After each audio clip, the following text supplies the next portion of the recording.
Yo quisiera hacer su primer comentario respecto a esta decisión que se conoció en las últimas horas del traslado de un grupo de investigados, en este caso, a la cárcel de La Tacunga. Cuando ayer concluyó la audiencia de formulación de cargos y el juez decidió dictaminar la prisión preventiva, se había escuchado por parte de algunos de los abogados que iban a ser trasladados a la cárcel 4. Y al ser un proceso en el que recién se está iniciando esta investigación, le voy a pedir ahí que usted nos aclare. Lo lógico no sería que deban estar, ya que tienen prisión preventiva, en el centro de detención provisional del Inca o en la cárcel 4, porque recién está comenzando la investigación, no hay un juicio, no hay una sentencia todavía, es un proceso que está comenzando. ¿Por qué se los llevan a La Tacunga? ¿En qué criterio se basa esa decisión desde su conocimiento legal? Buenos días, bienvenido. Buenos días, Licenia, los tiempos. Buenos días, Orlando. Muchas gracias por la invitación. Un saludo a la audiencia. Bueno, sí, todo realmente fue muy sorpresivo el día de ayer. Desde que se instaló la audiencia, pues las defensas técnicas hicieron un trabajo muy importante a efectos de detener lo que era previsible, ¿no? Que era la solicitud de Fiscalía de una prisión preventiva. Es más, Fiscalía la pidió para todos los procesados y por suerte, llamémoslo así, porque el fiscal fue muy deficiente en presentar las razones y los requisitos para la prisión preventiva, pues bueno, 5 personas pudieron volver ayer a casa, una de ellas mi cliente, Pablo Pita, y el resto de personas, 5 adicionales, ellas se fueron. Se fueron a la cárcel por prisión preventiva, pero fue decisión de los abogados y solicitud de ellos mismos, de los abogados de los procesados, para que ahora, digamos, las personas que cuentan con la prisión preventiva vayan a la cárcel 4. Habían pedido formalmente al juez que los envíe a la cárcel 4,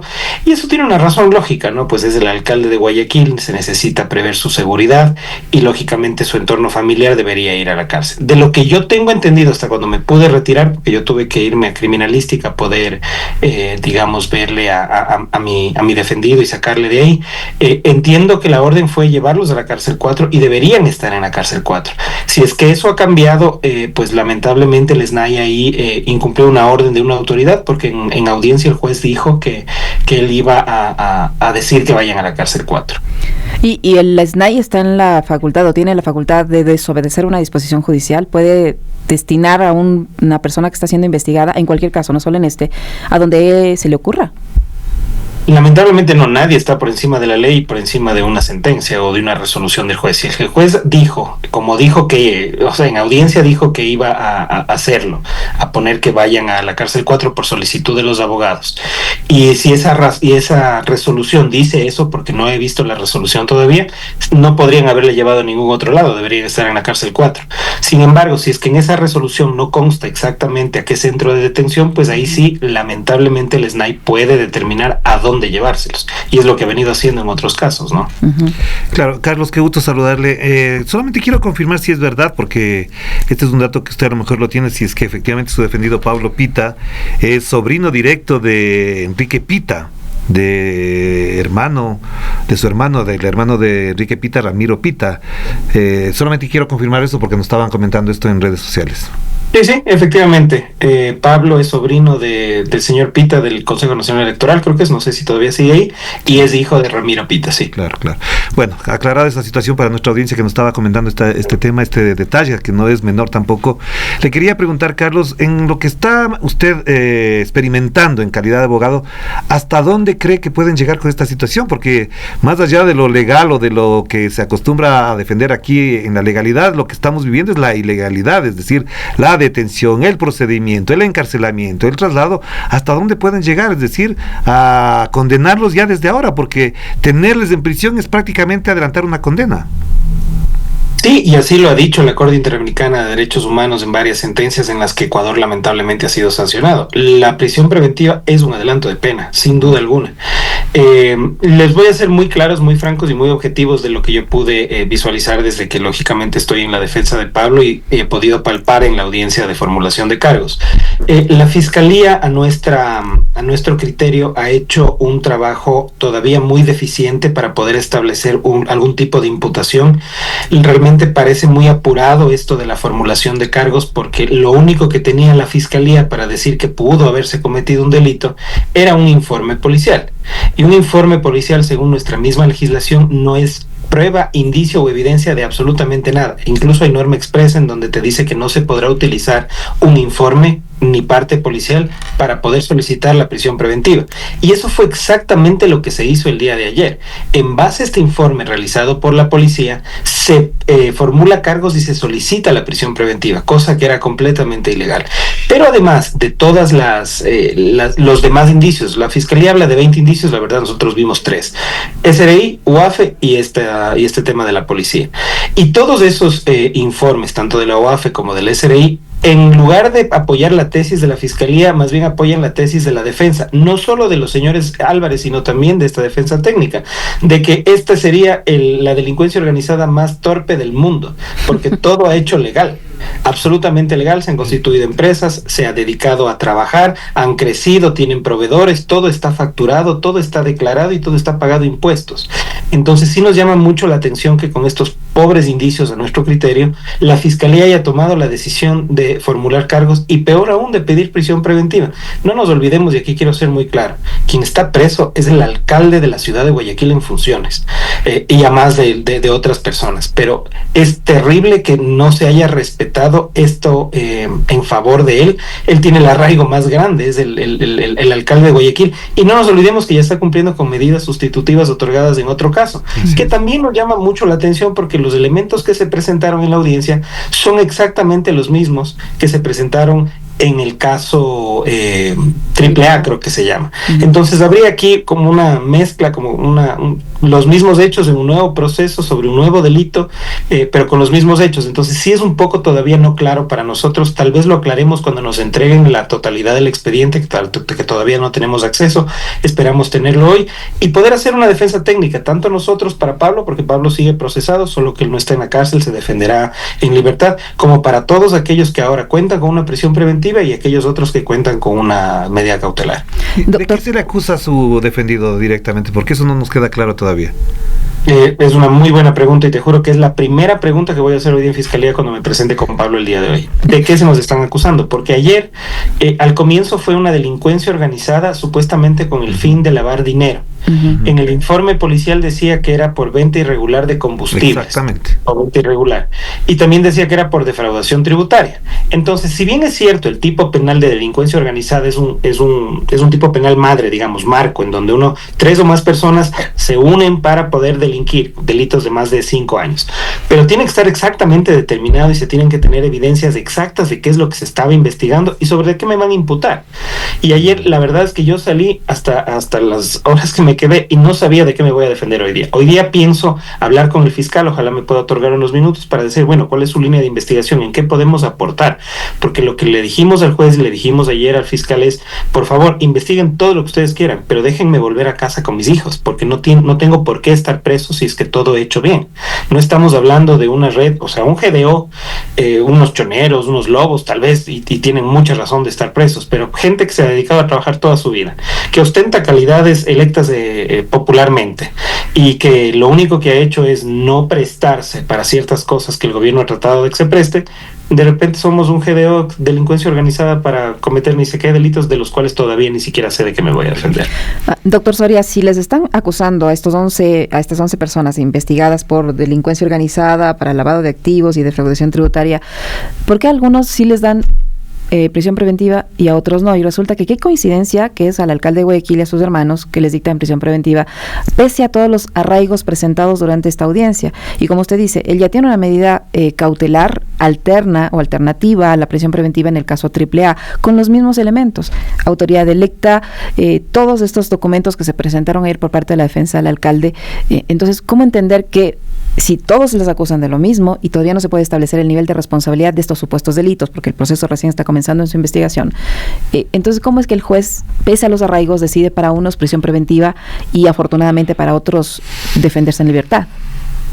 Sí, podría parecer un tema extremadamente discrecional y lo es. la ley otorga esa discrecionalidad al juez para determinar en cada uno de los casos, es más, lo llama a cada uno de los casos a determinar cuándo procede y cuándo no la solicitud de la Fiscalía. Antes que nada, la defensa técnica de los hermanos Álvarez fue impecable, o sea, muy pocas veces yo he visto que a alguien se le arrastre así como se le arrastró ayer en la Fiscalía. Muy técnica, la solicitud de prisión preventiva adolecía de todas las falencias posibles, es decir, nunca pudo determinar algo que es muy claro. Se tiene que determinar por qué las otras medidas no son suficientes para garantizar la comparecencia al proceso de la persona procesada. Es decir, la Fiscalía, en ejercicio de su solicitud de prisión preventiva, ya que la pidió, debe decir, a ver, la prisión preventiva es necesaria, ¿por qué? Porque la medida de presentación periódica no me garantiza que el procesado venga, porque viaja 6 veces al mes al exterior y existe riesgo de fuga. Es decir, tiene que ir desvirtuando cada uno de los elementos que le pide la ley para que pueda pedir la prisión preventiva. Y eso ayer Fiscalía no hizo. Simplemente pidió prisión preventiva, argumentó muchísimo sobre la base de inexistentes razones para el tema de la prisión, y lamentablemente el juez en algunos casos determinó que esa justificación era suficiente. En el caso de mi cliente, nosotros dijimos exactamente, usted, Fiscalía, no ha demostrado por qué el que yo me presente periódicamente, el por qué yo pueda incluso portar un grillete, por qué no pueda yo con una provisión de salida comparecer al proceso. Es más, nosotros mismos ofrecimos en audiencia, póngame todas las medidas, póngame 2 presentaciones al día si ustedes quieren, pero no me manden a una cárcel en donde muy probablemente me van a matar, porque ustedes no tienen el control de la cárcel. Entonces, pudimos llegar a esta sensibilidad jurisdiccional del juez, que fue presentada de la misma manera para todos, y yo creo que extraordinario el trabajo que hicieron las defensas técnicas, pero lamentablemente el juez determinó que 5 personas vayan a la cárcel. Dentro de todo esto, al menos entendería que cuando pidieron que vaya a la cárcel 4 y el juez lo ordenó, era precisamente para precautelar la seguridad del alcalde de Guayaquil. Es el alcalde de Guayaquil en funciones. Esto ya lo vivimos en el 2019 con Paola Pavón, no se olviden. Y asimismo le quisieron quitar la prefectura. Esperemos que las hambres políticas no sean las que determinen el resultado en esta investigación y proceso penal. Justo eso yo le iba a preguntar, recordándole ese caso. En esa época se extendió tanto el proceso, lo alargaron, buscaron todas las maneras posibles de alargarlo con el objetivo de que la prefecta en ese entonces pierda su cargo. No lo lograron, pero ahora tienen una oportunidad de hacerlo con el alcalde de Guayaquil. ¿Cuánto tiempo puede estar detenido el alcalde de Guayaquil sin perder su cargo? Es una muy buena pregunta. Yo creo que esa pregunta deberíamos trasladarle a la defensa técnica del señor alcalde. Aquí la ley funciona, digamos, igual para todos, pero cada municipio tiene sus propias ordenanzas. Yo entendería que una vacancia del puesto del alcalde podría motivar para que esto cambie y algún alcalde o la vicealcaldesa asuma la alcaldía. Es un trámite administrativo que se me escapa en este momento, pero yo creo que Guayaquil no se va a dejar. Yo creo que no va a dejar que el señor Álvarez pierda su cargo. No nos olvidemos por qué está ahí Aquiles. Él fue elegido popularmente, con una masificación de votos muy importante. O sea, no votaron por él 500 personas. Y yo creo que lo que se está tratando de hacer aquí es eso, ¿no? Minarle su tema político. Ahora, ¿qué parte nos enfrentamos de aquí en adelante en el ámbito judicial, doctor Soria? ¿Qué es lo que viene, por un lado? Y ya se escuchan también voces de que va a haber una posible audiencia por el tema del grillete del alcalde de Guayaquil. En ese caso, ¿qué procede? ¿Se mezclan las dos cosas? ¿Qué es lo que pasa en el ámbito judicial? ¿Cuál es el escenario?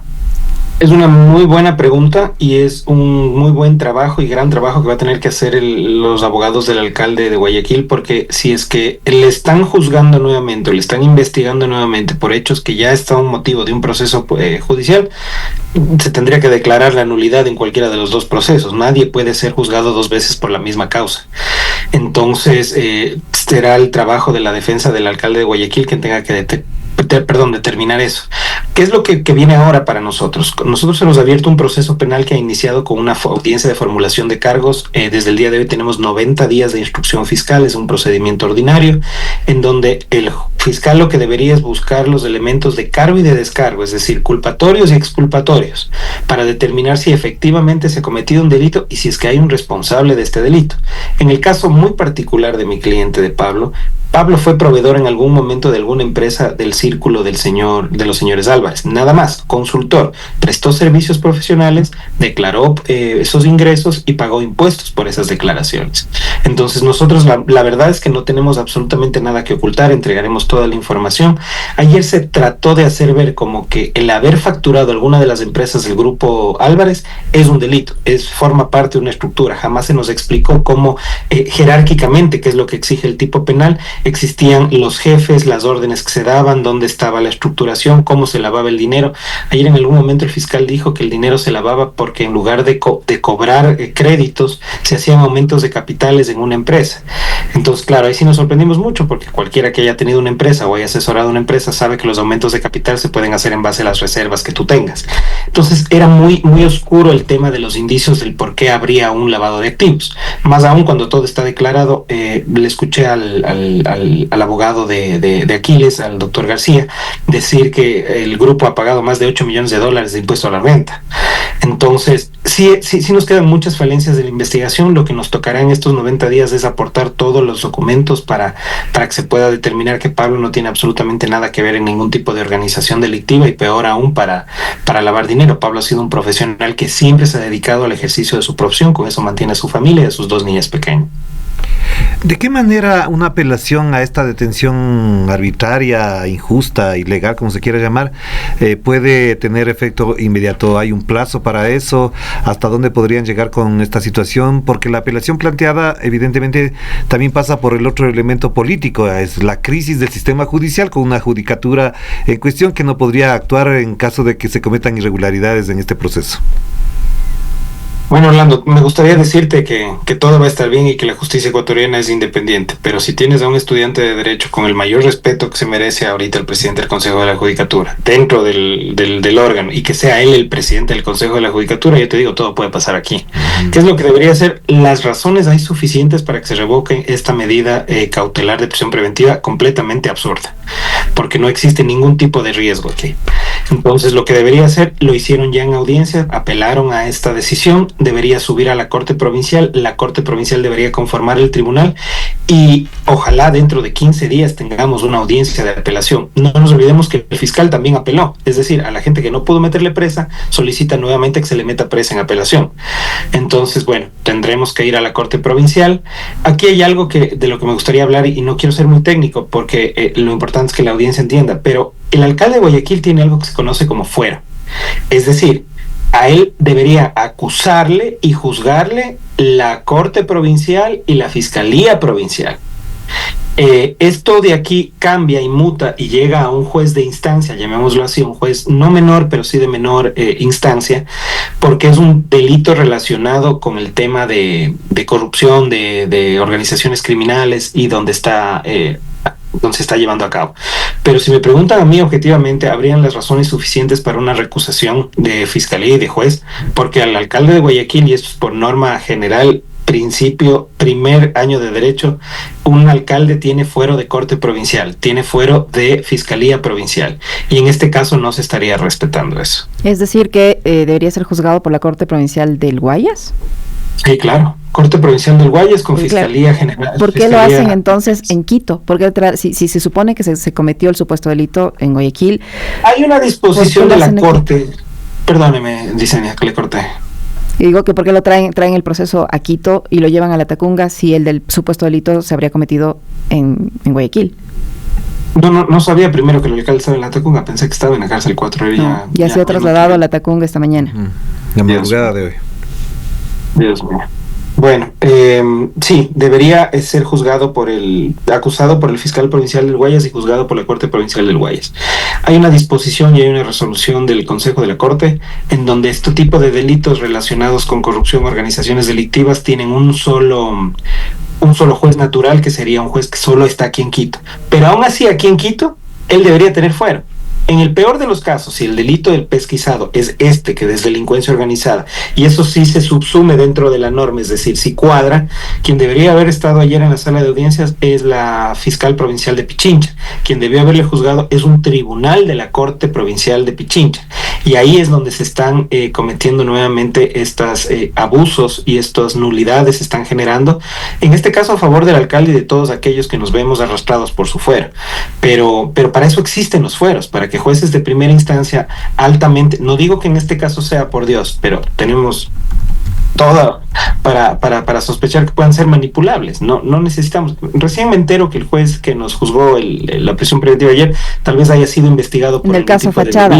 Está siendo investigado en el caso Fachada, y eso es un elemento más que nos hace, por lo menos, que llama la atención y que genera al menos especulaciones, ¿no? ¿En qué nivel de independencia puede tener un juez que está siendo investigado? Y que debe estar esperando tal vez algún tipo de sanción o no por parte del Consejo de la Judicatura presidido por un estudiante de Derecho. O sea, claro. Las formas, por Dios. Carlos, una cosa que posiblemente desde mi ignorancia en estos temas, quizás en el mismo nivel del presidente de la Judicatura ahora, ¿cabe un habeas corpus para los detenidos ahora? ¿Quién lo podría presentar? ¿Cómo se podría procesar eso? A ver, técnicamente lo que procede ahorita es la apelación, que ya ha sido presentada para que sea la Corte la que decida si es que la detención fue legal, fue arbitraria, fue o no. Los habeas corpus, dependiendo del tipo de habeas corpus, proceden en diferente tipo de cosas. Por ejemplo, si es que el juez dijo que se vaya a la cárcel 4 y hoy día le metieron en la cárcel de la Tacunga, cabe un habeas corpus restaurativo. Entonces sí podría analizar qué medidas tomar el abogado del señor Ábalos. Creo que tiene muchísimo trabajo porque todas las irregularidades que se dieron ayer para el otorgamiento de la prisión preventiva fueron muy marcadas. Nunca pudo justificar Fiscalía por qué las otras medidas no eran suficientes, más aún cuando el alcalde de Guayaquil ya tiene medidas que ha venido cumpliendo. El único que no debería estar preso es el alcalde de Guayaquil. Con eso le digo todo.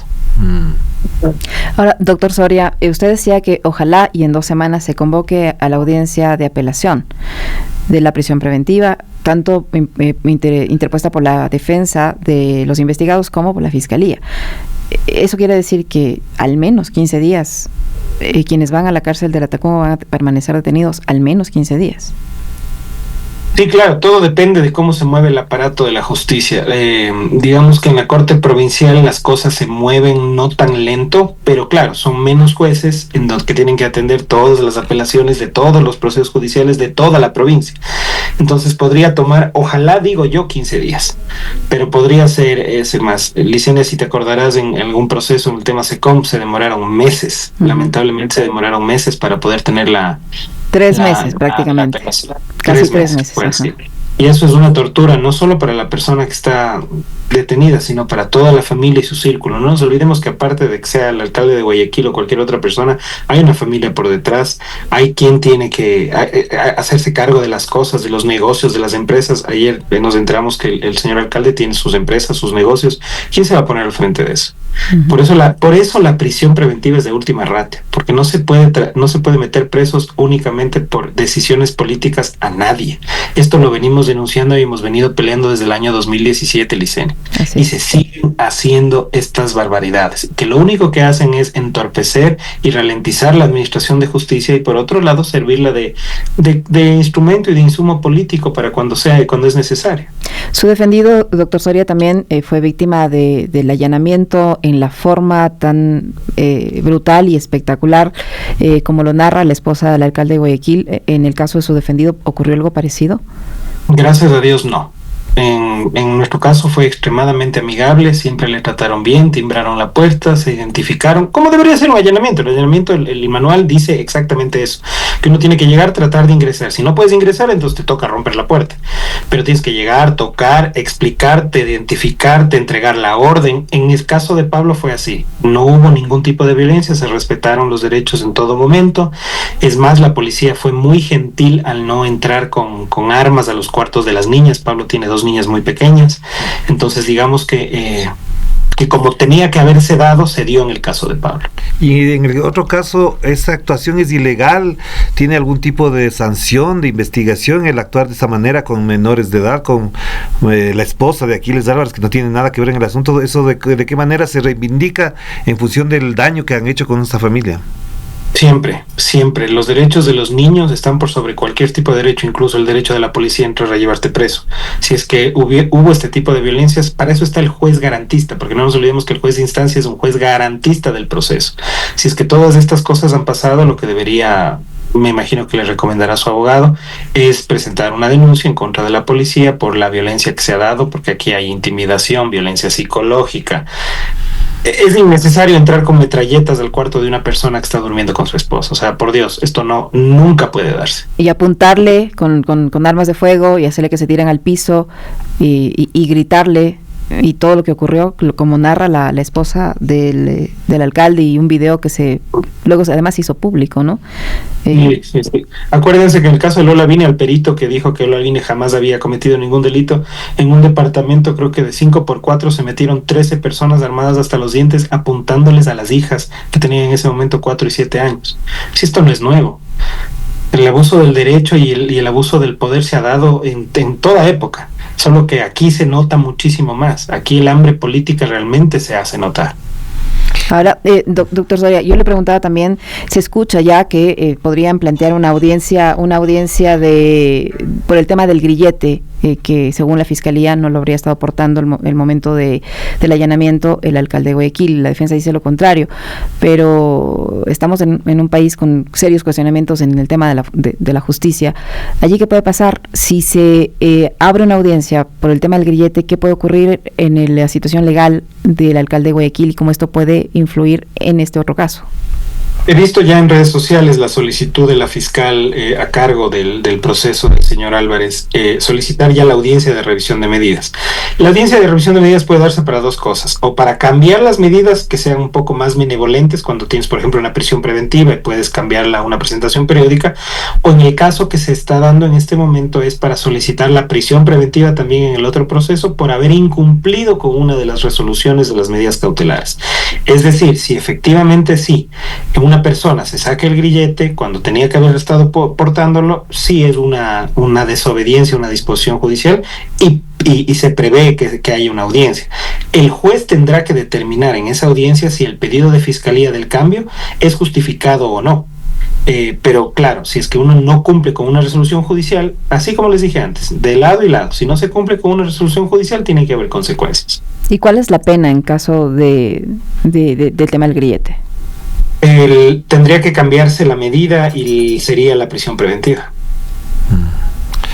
En función de esto que estamos conversando, para ir cerrando, Carlos, ¿qué piensan los abogados, los colegas tuyos, en el ambiente jurídico nacional de todo lo que estamos viviendo? Porque hay abogados para todo, eso siempre se dice, es decir, para defender, para atacar, para lo que sea.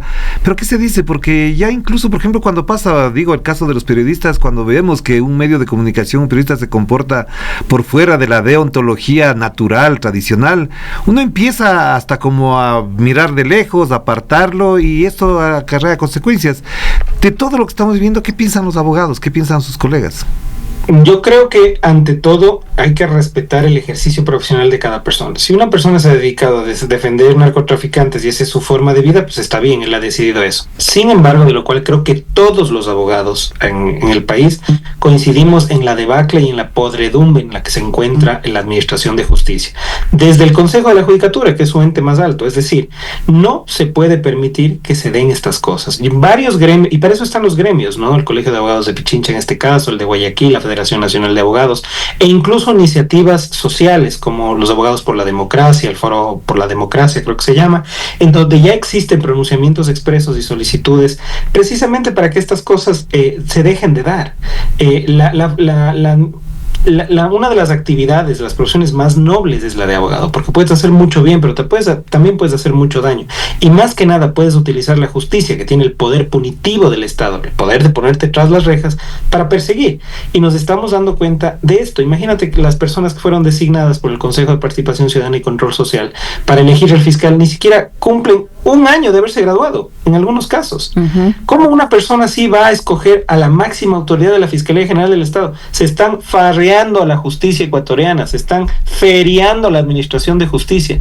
Y si es que nosotros no nos levantamos y, como tú dices, Orlando, proscribimos a estas personas, pues esto va a seguir pasando y vamos a tener que normalizarlo y vamos a tener que incluso aceptarlo. Creo que es hora de que la sociedad civil y el gremio al que pertenezco pues ponga un grito y haga que estas cosas paren. Ahora, sobre ese contexto que usted está mencionando, doctor, sobre el tema de esta polémica selección del fiscal, porque también cambiaron hasta los requisitos para quienes puedan postular para ese cargo, ¿no? Con esto de mover que cualquier abogado que ha defendido narcos pueda participar, por ejemplo, y la selección, como se ha hecho. Pero más allá de este caso, también está el de la judicatura y de este juicio político. Enlazando los dos casos, lo que está pasando en la Asamblea Nacional con el caso del alcalde de Guayaquil, yo digo, se evidencia ahí una conexión política de retaliación, de represalia. ¿Por qué? Porque el alcalde de Guayaquil ha sido un crítico fuerte del gobierno del presidente Daniel Noboa, lo ha dicho públicamente, ha emitido videos en las últimas semanas detallando algunas situaciones que no están bien, que no se están llevando adecuadamente en la gestión gubernamental, y resulta que su abogado es uno de los testigos en el juicio político que se lleva a cabo en contra del presidente del Consejo de la Judicatura.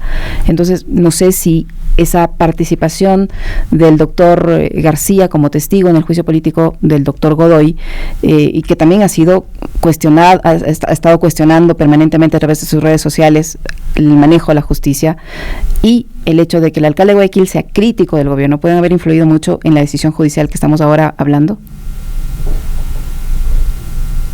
Imagínense que tengo miedo de responder esa pregunta. Y cuando una persona tiene miedo de responder una pregunta es porque las cosas están muy mal. Yo creo que sí tiene. Y con todo el miedo que tengo, les voy a decir, sí tiene todo que ver. Todo que ver. No le gustaron que una persona, además el doctor García, expresidente del Colegio de Abogados de Pichincha, expresidente de la Federación Nacional de Abogados, catedrático universitario, exdecano de la Facultad de Jurisprudencia de la Central del Ecuador. Es una persona que tiene todas las credenciales posibles para sentarse en cualquier espacio y emitir su criterio, porque al final es su criterio. Es un juicio político, no es un juicio jurisdiccional.